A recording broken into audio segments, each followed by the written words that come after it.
Assalamualaikum warahmatullahi wabarakatuh. Halo semuanya, saya Diah Ayu Pramesti dari Usaha Perjalanan Wisata Fakultas Ilmu Sosial dan Hukum Universitas Negeri Jakarta. Sekarang saya berada di Masjid Istiqlal. Masjid Istiqlal terletak di Jalan Taman Wijaya Kusuma, Pasar Baru, Kecamatan Sawah Besar, Kota Jakarta Pusat. Untuk aksesibilitas menuju ke sini, teman-teman bisa menggunakan bis Transjakarta dengan koridor 5C, 7F, atau 3, lalu turun di halte Juanda. Teman-teman juga bisa menaiki KRL dengan arah stasiun Jakarta Kota, lalu turun di stasiun Juanda. Dilanjut naik ojek selama kurang lebih 1,5 km. Teman-teman juga bisa menggunakan MRT lalu turun di stasiun Bundaran HI, dilanjut naik ojek online kurang lebih 4,6 km. Teman-teman juga bisa menggunakan kendaraan pribadi untuk menuju ke sini karena di Masjid Istiqlal tersedia area parkir yang cukup luas. Sejarah berdirinya Masjid Istiqlal. Pada tahun 1953, Kiai Haji Wahid Hasyim selaku Menteri Agama Republik Indonesia pertama bersama Haji Agus Salim, Anwar Cokro Aminoto, dan Insinyur Sofwan dan dibantu sekitar 200 tokoh Islam pimpinan Kiai Haji Taufikur Rahman mengusulkan untuk mendirikan sebuah yayasan. Pada tanggal 7 Desember 1954 didirikanlah Yayasan Masjid Istiqlal yang diketuai oleh Haji Cokro Aminoto untuk mewujudkan ide pembangunan Masjid Nasional tersebut dan disahkan di hadapan Notaris Elisa Pondat. Penentuan lokasi masjid terjadi perbedaan pendapat.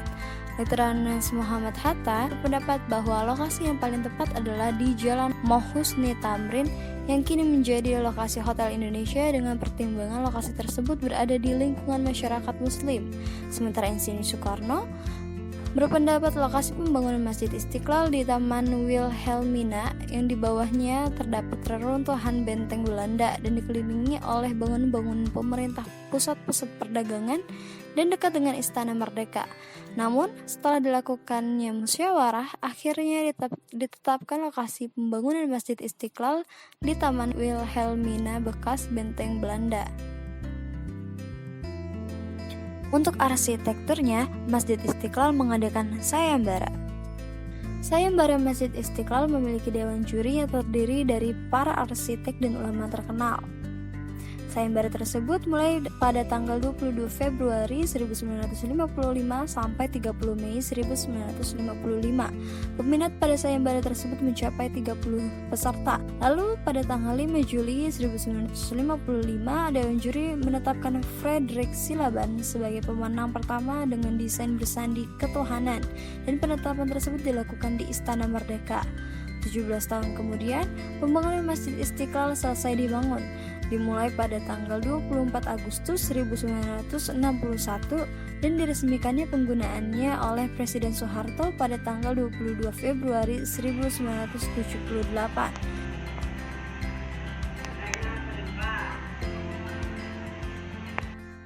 Sekarang saya ada di dalam Masjid Istiqlal. Teman-teman bisa lihat di sini. Ini adalah kondisi ruangan di dalam Masjid Istiqlal. Dan di dalam Masjid Istiqlal ini ada total 12 tiang yang menyangga Masjid Istiqlal. 12 ini mengimplementasikan dari 12 Rabiul Awal, yaitu tanggal kelahiran Nabi Muhammad SAW.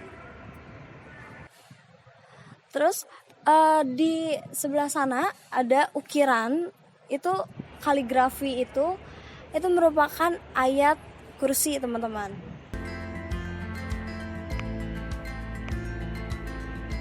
Masjid Istiqlal terdiri dari 5 lantai yang melambangkan 5 rukun Islam.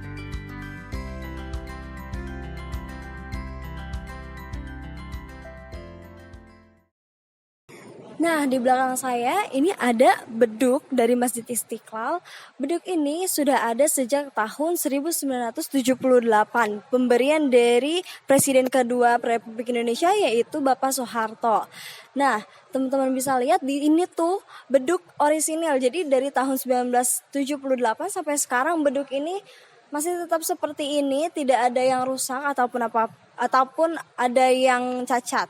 Dan kayu-kayu yang di sini ini terbuat dari kayu meranti.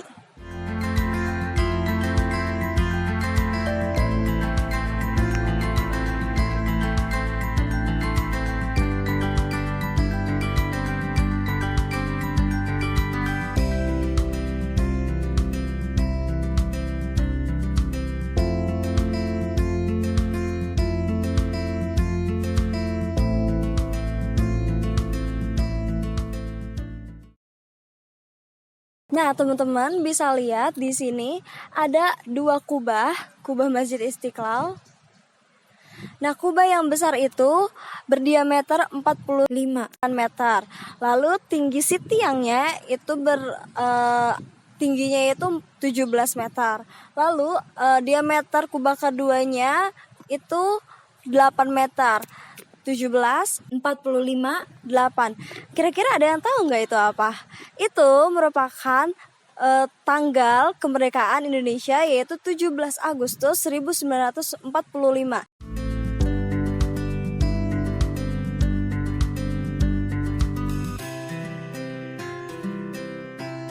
Masjid Istiqlal juga memiliki menara tunggal yang menjulang di sudut selatan aula masjid, melambangkan keesaan Allah dengan tinggi total 96,66 meter.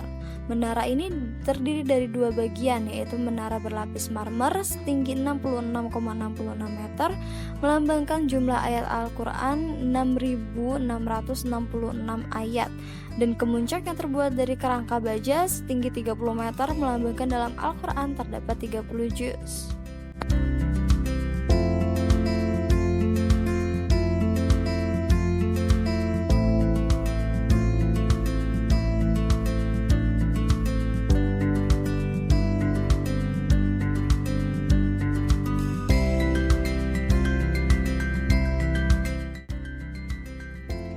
Masjid Istiqlal menyediakan kamar mandi yang banyak, lalu tempat wudhu yang sangat luas dan bersih disertai wastafel.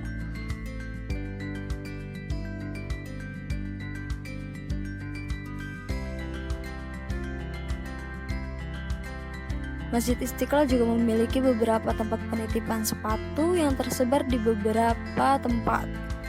Lalu Masjid Istiqlal juga memiliki beberapa resto atau kafe.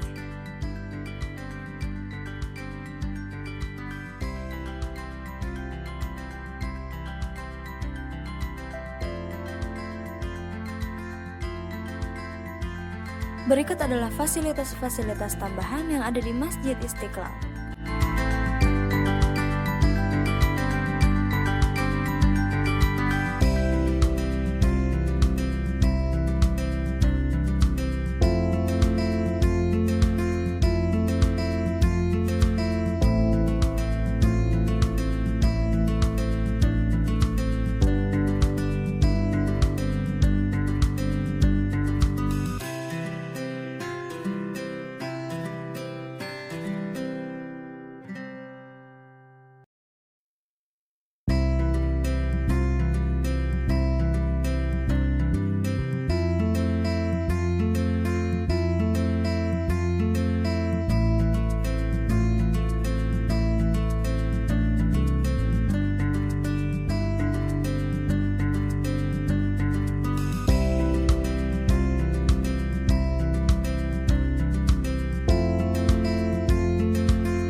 Untuk keamanan ya, teman-teman tidak perlu khawatir karena ada petugas yang berjaga di setiap gerbang dan pintu Masjid Istiqlal.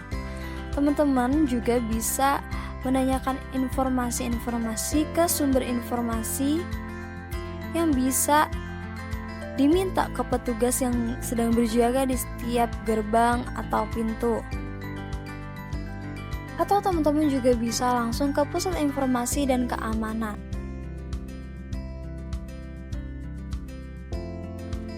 Nah, untuk mengetahui bagaimana tata cara pengelolaan dan manajemen Masjid Istiqlal, saya akan mewawancarai salah satu staf Badan Pengelola Masjid Istiqlal. Saat ini saya sedang bersama Bapak Saparwadi dari Kepala Humas Badan Pengelola Masjid Istiqlal. Halo Bapak, Assalamualaikum warahmatullahi wabarakatuh. Waalaikumsalam warahmatullahi wabarakatuh. Apakah Bapak sudah lama bekerja di sini dan kalau boleh tahu sejak kapan? Saya itu belum lama di Masjid Istiqlal. Mulai mengabdi tahun 2006. Apa sih yang memotivasi Bapak untuk bekerja sebagai staf pengurus Masjid Istiqlal? Ya, saya pikir dulu setelah saya tamat atau selesai kuliah S1, ya saya cari-cari kerja lah ya, biasa cari kerja, dan alhamdulillah ada lowongan di Masjid Istiqlal. Kemudian saya mencoba melamar dan diterima. Ya begitu saja, memang mungkin passion saya di masjid. Jadi James Bond, jaga masjid, jaga kebun, jadi James Bond. Lalu ada perubahan apa saja yang terjadi dalam Masjid Istiqlal ini dan dampaknya kepada para staf pengurus Masjid Istiqlal, mengingat masjid ini memiliki dua fungsi sebagai tempat beribadah dan juga destinasi wisata. Ya, perubahan mungkin secara fisik nggak terlalu banyak, kecuali ada beberapa fasilitas yang dibuat. Secara fisik ini masih bangunan lama, teman-teman bisa lihat ada bangunannya masih bangunan lama Istiqlal. Itu mungkin ininya. Nah, pengaruhnya bagi pegawai ya di dalam adalah ya tentu akan menambah pengabdian, dan tentu juga menambah pengunjung yang membuat kita harus lebih ekstra dalam melayani kunjungan di Masjid Istiqlal, karena kebiasaan itu akan berubah, pengunjungnya juga berubah.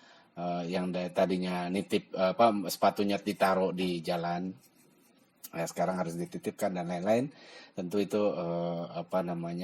membuka lowongan bagi teman-teman yang lain yang ingin mengabdi di Masjid Istiqlal. Itu kemudian ya tentu manajemen ya, perubahan manajemen yang tentu semakin baik dari awal sampai ya sepengalaman saya selama mengabdi ya tentu semakin baik. Semakin ada semakin baik untuk mengatur atau manajemen, pengelolaan dan lain-lain operasional. Baik, lalu apa visi misi dari Masjid Istiqlal sendiri? Visinya adalah untuk pemahaman menyebarkan moderasi Islam, pemahaman yang moderat dalam Islam dan untuk pemberdayaan umat. Itu visinya. Saya nggak hafal teksnya. Visinya adalah yang untuk kenyamanan beribadah. Yang ketiga adalah kebersihan dan keamanan dan ketertiban. Kemudian nomor selanjutnya adalah untuk menunjang atau memberikan fungsi pendidikan kepada masyarakat. Kemudian yang keempat itu sebagai percontohan untuk mengelola administrasi masjid yang baik. Ingat saya itu untuk misinya. Apakah Masjid Istiqlal ini bekerja sama dengan perusahaan lain atau luar atau partner dalam mengoperasikan Masjid Istiqlal? Ya, tentu untuk mengelola masjid sebesar ini kita tidak bisa sendiri. Kita tidak bisa melakukannya sendiri. Kita harus bekerja sama dengan berbagai pihak, terutama pihak Kementerian Agama yang menjadi penanggung jawab dari masjid ini. Yang kedua, kementerian lain yang terkait seperti misalnya Kementerian Sekretariat Negara, Kementerian PUPR yang bagian bangunan dan fasilitas manajemen, kemudian ada Majelis Ulama Indonesia ya.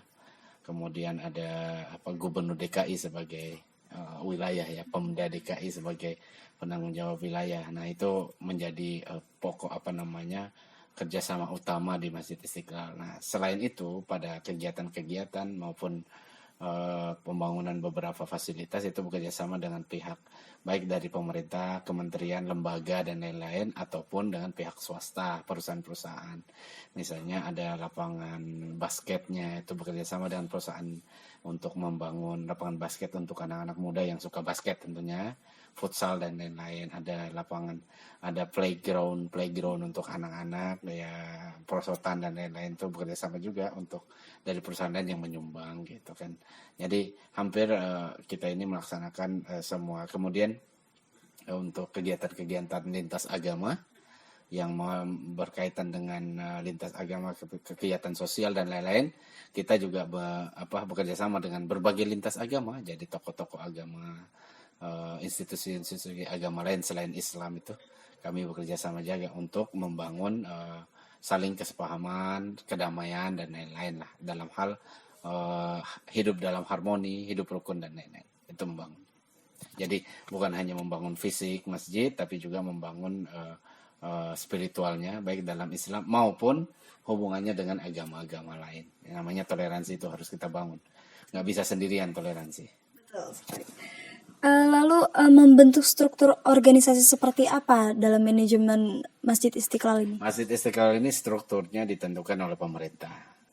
Jadi strukturnya itu ada yang diangkat oleh presiden, ada yang diangkat oleh menteri, dan ada juga yang SK atau SK di dalam internal Masjid Istiqlal. Paling umum strukturnya itu pertama adalah yang paling tinggi adalah Dewan Pengarah Masjid Istiqlal, paling tinggi. Yang kedua adalah Badan Pengelola Masjid Istiqlal di bawahnya. Kemudian ada Imam Besar Masjid Istiqlal. Kemudian ada Kepala Bidang Peribadatan.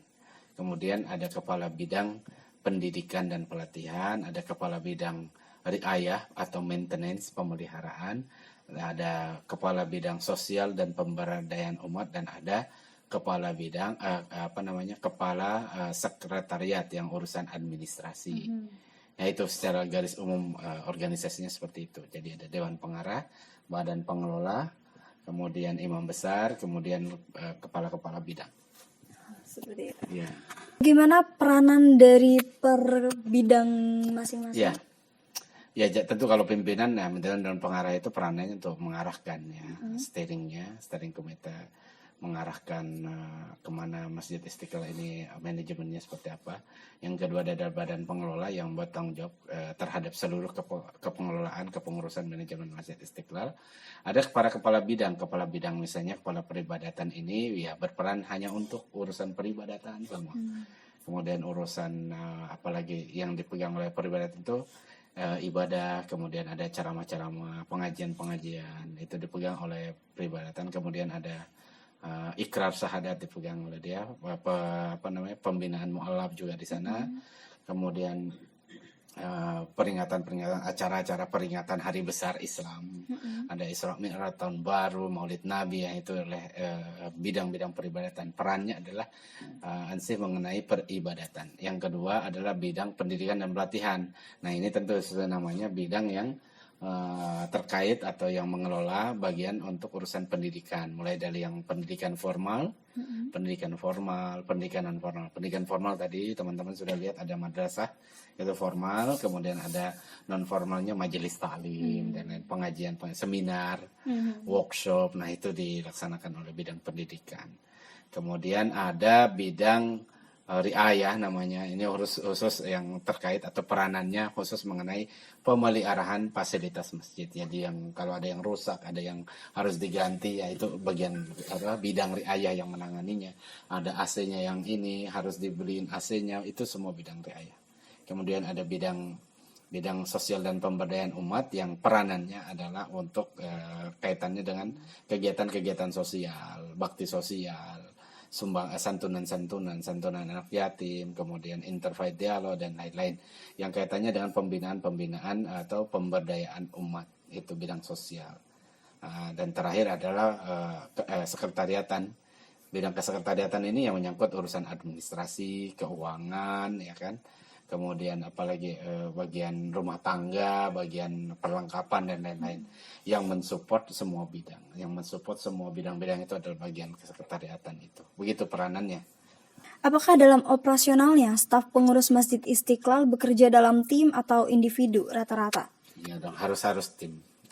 Gitu, pekerjaan-pekerjaan yang teamwork lah, hampir semua teamwork. Bekerja sama untuk melaksanakan itu. Kita tidak bisa sendiri.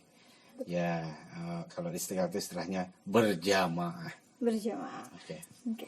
Dan bagaimana komunikasi antara atasan ke bawahannya atau antara karyawan sesama karyawan atau antara bidang ke bidang yang lain? Ya, semua ya tentu dalam satu tim itu mereka harus komunikasi atasan dan bawahan. Ada yang terlaksana, atasannya berkomunikasi dengan bawahan untuk melaksanakan suatu kegiatan, ya itu harus lah ya. Kemudian ada komunikasi antar bidang melalui surat, melalui rapat-rapat dan lain-lain. Ada komunikasi dengan pimpinan tertinggi, misalnya rapat dengan imam besar, ya arahan-arahan imam besar. Itu tuh cara komunikasinya dalam hal pekerjaan rutin. Tapi kadang kami juga punya kegiatan-kegiatan yang melibatkan seluruh unsur, pimpinan, pejabatnya, bahkan semua pegawainya itu dalam satu kegiatan yang berbarengan, yang satu kegiatan kayak olahraga dan lain-lain, yaitu tentu menambah keakraban pimpinan untuk menambah bagaimana supaya tim kita ini solid dan lain-lain, kira-kira begitu. Jadi selalu dilakukan ada rapat ya, ada arahan, ada pertemuan-pertemuan besar, ada yang pertemuan yang sifatnya kekeluargaan dan lain-lain. Itu semua dilakukan di Masjid Istiqlal. Baik. Lalu kalau misalnya ada keluhan di salah satu karyawan, itu dapat tersampaikan dengan baik atau tidak? Iya dong, dia harus, kalau ada keluhan dia harus ke atasannya kalau mengenai pekerjaan. Ada masalah dalam pekerjaannya, misalnya saya nih di bagian kehumasan ada problem di bagian apa masalahnya, misalnya kenapa ada yang protes dan lain-lain, ya tentu harus disampaikan dan kami akan follow up. Apabila saya tidak cukup untuk perlu ada keputusan pimpinan, saya akan memajukannya, menaikkan masalahnya atau menaikkan solusinya ke rapat pimpinan supaya nanti diambil keputusan. Tapi kalau itu bisa diselesaikan di bawah, kami selesaikan di bawah. Seperti itu. Apakah ada program atau penghargaan khusus kepada karyawan untuk meningkatkan motivasi kerja? Ya, setiap tahun kami mengadakan semacam reward atau penghargaan untuk karyawan. Hampir setiap tahun. Ada semacamnya, diberi hadiah langsung. Ya, mungkin ada yang berhadiah rice cooker, ada yang berhadiah kulkas. Dan ada yang hadiah umroh. Tuh. Karyawan terbaik yang nilainya A semua. A++. Iya. Baik, lalu bagaimana gaya komunikasi kepemimpinan di setiap tim? Apakah otoriter atau lebih demokratis? Macam-macam, tergantung bidangnya, tergantung orang dan bidangnya.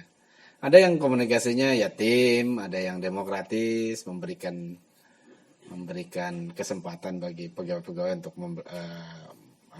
memberikan idenya, menyampaikan idenya, melaksanakan idenya, didengar. Ada juga yang sifatnya otoriter, ada yang perintah, gitu. Ada, tergantung situasi kadang, ya gitu, tergantung situasinya. Tapi saya lihat secara umum dia modelnya agak terbuka sih, demokrasi. Artinya semua orang berkesempatan untuk memberikan pendapatnya gitu. Walaupun nanti keputusannya tetap aja di pimpinannya masing-masing gitu. Tergantung masalahnya. Gitu. Lalu pernahkah dapat support langsung dari atasan? Lalu bagaimana atasan memotivasi karyawannya untuk bekerja? Iya, tentu pimpinan akan selalu memantau kinerja bawahannya. Ya, kemudian ada rapat-rapat rutin. Rapat-rapat rutin yang dilakukan untuk memantau kinerja, masalahnya apa, kalau terjadi apa. Misalnya ada masalah, pimpinan akan turun tangan walaupun masalahnya kecil, supaya dipantau bisa, ini udah diselesaikan dengan baik. Itu aja. Dan selalu ada lah pimpinan memotivasi gitu. Motivasi. Apakah dalam mengurus Masjid Istiqlal ini ada target tertentu tiap bulan atau tiap tahun? Terus apa yang akan Bapak dapatkan ketika target tersebut tercapai? Secara umum sebenarnya masjid itu target utamanya adalah membuat nyaman para pengunjung atau jamaah yang beribadah di Masjid Istiqlal. Itu tuh target utamanya. Bagaimana menyamankan orang supaya beribadah, itu target utamanya. Nah, ini terbagi, gitu, terbagi ke berbagai divisi misalnya supaya nyaman orang datang, dan itu target utamanya. Terlaksana peribadatan, terlaksana itu tuh targetnya. Dan ya tentu ada yang target harian, tergantung divisinya. Misalnya peribadatan dia punya target harian karena memang ibadah itu harian kan, ada yang harian gitu, ada yang bulanan, pengajian-pengajian dan lain-lain, pendidikan dan lain-lain, tentu harus menyelesaikan progresnya, kayak yang mengurusi sekolah, pendidikan, mengurusi sekolah. Kemudian ada program-program yang harus diselesaikan, misalnya ada 5 program dalam setahun, ya tentu harus diselesaikan program setahun. Bila tidak tercapai targetnya, masalahnya apa, dievaluasi, biasalah itu. Jadi kami itu membuat rencana strategisnya itu setahun. Jadi tahun 2025 kami udah mengirimkan bulan yang lalu, bulan Oktober itu udah mengirimkan rencana tahun depan itu mau ngapain, mau apa saja, biayanya berapa, itu udah disiapkan. Lalu apa yang Bapak dapat ketika target tersebut terlaksana? Ya tentu ya secara umum ya saya pribadi itu merasa ya puas untuk mengabdi. Ya artinya ya kemudian berarti manajemen masjidnya berjalan baik. Kemudian ya kalau ada hal yang kurang bagus tentu kita akan evaluasi, diperbaiki dan lain-lain lah gitu. Lalu apakah ada media khusus untuk berkomunikasi untuk suatu informasi kepada karyawan atau masa masyarakat? Ya, sekarang kan ada media sosial. Kalau untuk karyawan kita punya grup-grup, macam-macam lah grupnya lah. Per bidang, per divisi itu ada grupnya masing-masing. Media sosial yang paling banyak sekarang itu. Makanya teman-teman itu ada yang punya Instagram dan lain. Kalau di Istiqlal itu kan ada official Instagramnya, YouTube, Facebook, apalagi dan semacam itu yang bisa dihubungi oleh masyarakat, melalui media sosial gitu. Baik. Lalu apakah ada hambatan saat berkomunikasi dengan karyawan atau masa? Ya tentu hambatan pertama adalah pesan itu pemahamannya sama atau tidak. Apalagi dalam WhatsApp misalnya, bacanya nanti titik komanya berbeda, itu bisa berbeda paham. Lebih banyak kalau suatu hal yang penting, keputusan-keputusan itu disampaikan secara langsung melalui rapat-rapat gitu. Bagaimana Bapak atau staf pengurus lain mengoptimalkan operasional dan pengalaman pengunjung?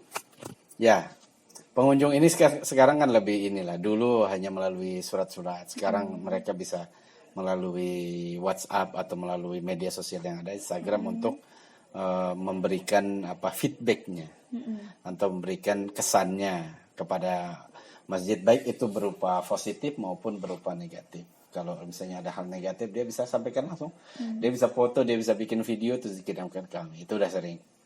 Gitu. Ataupun dia ya mengucapkan terima kasih dan lain-lain, itu bisa. Gitu. Lalu bagaimana cara mengatur pengunjung supaya tidak over tourism?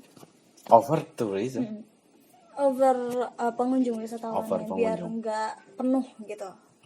Kapasitas masjid Istiqlal 200.000. Pengunjung masih 500, kecil. Over capacity atau over, ya sebenarnya over capacity itu dalam hal ibadah, mungkin Idul Fitri, Idul Adha banyak orang. Ya handle-nya itu yang susah kadang ya karena petugasnya sedikit gitu. Itu mungkin yang menyebabkan kami harus ekstra pelayanan gitu untuk pengunjung, terutama pengunjung asing. Kalau pengunjung asing di masa liburan banyak sekali, sedangkan petugas kadang ada yang libur, ada yang tidak masuk dan lain-lain, ada yang kurang sehat dan lain-lain, itu harus dihandle dengan bagus. Gitu. Mungkin itu yang menyebabkan kadang tidak terlayani dengan baik, terutama wisatawan asing. Kalau jamaah yang ingin ibadah, insya Allah masih kuat. Ya masih kuat. Kita nggak pernah libur. Tanggal merah tetap masuk, Idul Fitri masuk, Idul Adha masuk, semua masuk. Tanggalnya hijau semua kalau di Istiqlal. Lalu apa yang harus dilakukan ketika ada pengunjung yang berasal dari luar negeri atau non-Islam? Ya dilayani dengan baik lah. Ya. Jadi kami juga menerima semua elemen masyarakat, baik Muslim dan Muslim, dalam negeri, domestik atau luar negeri, rakyat biasa maupun pimpinan negara. Jadi dia punya SOP sendiri, cara-cara melayani sendiri, dia punya aturan sendiri. Gitu. Misalnya kalau pejabat luar, misalnya dari luar ada presidennya, ada perdana menterinya, tentu ada SOP-nya. Nah di sini yang membantu kita adalah ya tentu yang bagian Kementerian Luar Negeri, ada pas pampres untuk tamu-tamu VIP dan macam-macam lah apa namanya mitranya. Itu kalau untuk jamaah domestik biasa ya, kalau yang mau ibadah langsung saja. Kalau yang apa namanya turis-turis asing, dia ada pelayanan, ada aturan pelayanannya, ya ada aturan pelayanan supaya tidak mengganggu jamaah yang lain atau apa namanya menghadirkan atau melakukan hal-hal yang tidak diinginkan saja. Begitu. Jadi ada SOP-nya semua, ada aturan-aturannya. Lalu apakah pernah terjadi pengunjung yang kurang toleransi? Ada, pernah, tapi nggak banyak. Maksudnya pengunjung yang ini pernah, tapi nggak banyak dan itu bisa diselesaikan. Ya biasa, nggak mau pakai kerudung. Ya, atau pakaiannya nggak mau pakai gitu. Ya. Lalu apa tantangan terbesar Bapak dalam mengelola Masjid Istiqlal ini dan bagaimana cara mengatasinya? Profesionalitas SDM-nya. Ya tidak semua SDM atau personil Masjid Istiqlal itu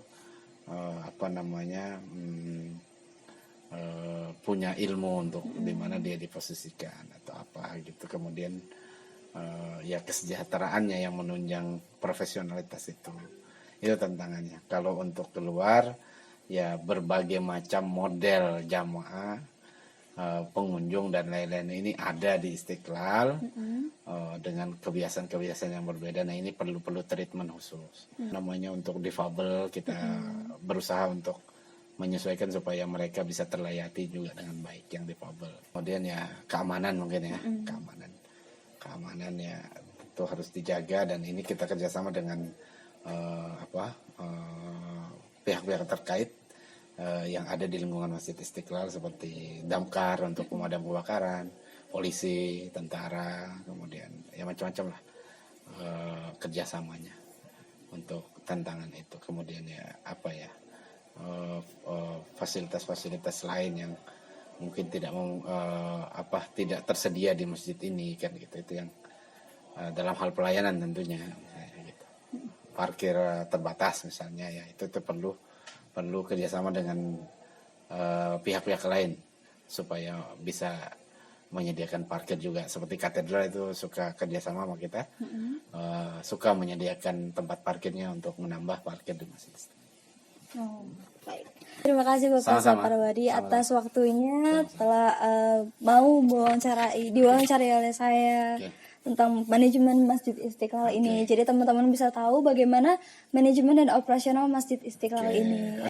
Nah, itulah informasi-informasi Masjid Istiqlal yang bisa saya sampaikan.